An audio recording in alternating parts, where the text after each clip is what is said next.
दुर्गा नदी के किनारे बसा एक गांव फूलपुर। गांव में कुछ 100-150 लोग रहते थे। अंजलि, जो कि पास ही के जिले में रहती थी और 12वीं पास कर चुकी थी, उसके पिताजी ने बेटी को जल्दी विदा करने के लिए उसकी शादी फूलपुर गांव के मुकेश से करवा दी थी।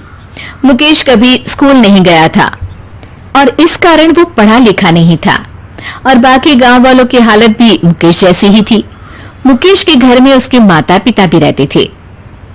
सासू माँ, मैं बाहर मंदिर तक जा रही हूँ, आधे घंटे में आ जाऊंगी। अरे अभी कहीं जाने की जरूरत नहीं है, चुपचाप जाके रसोई में रात के खाने की तैयारी करो। और ये घूंघट क्यों हटा लिया है तुमने? क्या पता नहीं कि इस गांव में औरतें बिना घूंघट के नहीं रहती?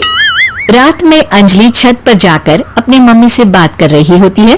तभी गांव की 3-4 औरतें उसे देख लेती है और दरवाजे पर आकर उसकी सास से शिकायत करने लगती है। और क्या हुआ? अरे छत पे तो देखो, आपकी बहू मटक मटक के किसी से फोन पर बात कर रही है, दिन भर फोन पे लगी रहती है। अरे कल तो मंदिर के पास वो क्या कहते हैं, सेल्फी ले रही थी। शहर की बहू रखना अच्छा शान की बात है, पर देखना इसके लक्षण से ये तो तुम्हारे परिवार को बदनाम ना कर दे।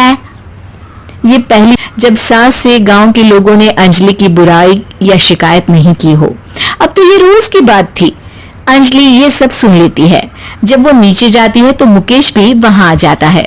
सास कहती है, बेटा, लोग घर आकर शिकायत करने लगे हैं बहू के कामों की, देख लो।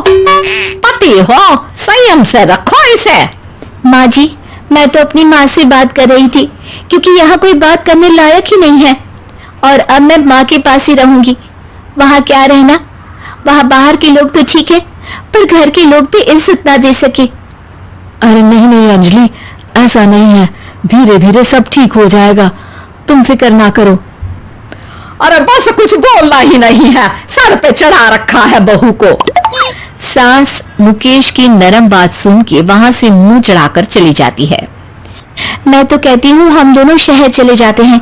मैं पढ़ी लिखी हूँ, मुझे वहां नौकरी भी मिल जाएगी और थोड़े दिनों में आप भी वहां कुछ काम ढूंढ लेना।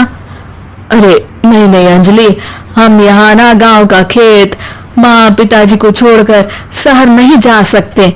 माँ पिताजी को कैसा लगेगा और गांव वाले क्या सोचेंगे? ये कहकर मुकेश सोने चला जाता है और अंजलि की गांव वालों द्वारा बुराई का सिलसिला बहुत दिनों तक चलता ही रहता है। लेकिन अंजलि गुस्सा ना दिखाते हुए समझदारी से काम लेती है। बारिश का मौसम चालू हो जाता है। जोरदार बारिश से पूरे गांव में हाहाकार मच जाता है। दुर्गा नदी में बाढ़ आ जाती है। का पानी पूरे गांव की फसल तबाह कर देता है। फसल की ये हालत देखकर गांव वाले निराश हो जाते हैं और बात तो यहाँ तक पहुँच जाती है कि कुछ लोग तो अंजलि को इस सब का दोषी ठहरा देते हैं। अरे पूरी फसल तबाह हो गई, पता नहीं किसकी नजर लग गई है। अरे जब से चौधरी परिवार में ये शहर की बहू आई है ना, तब से ही गांव की शांति चली गई है। इसके कर्म कांड से माँ दुर्गा नदी भी खुश नहीं है। ये सब सुनकर बेचारी अंजलि रोते हुए अपने घर चली जाती है।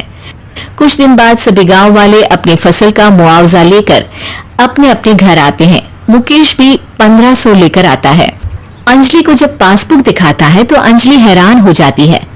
अरे, ये पासबुक में तो उन्होंने 4000 की एंट्री करी है और आपको सिर्फ 1500 दिए। सच में? अरे, वो सरकारी अफसर आपको बेवकूफ बना रहे हैं। सरकार की तरफ से हमें 4000 मिले हैं, लेकिन बाकी का सारा पैसा खुद ही खा रहे हैं।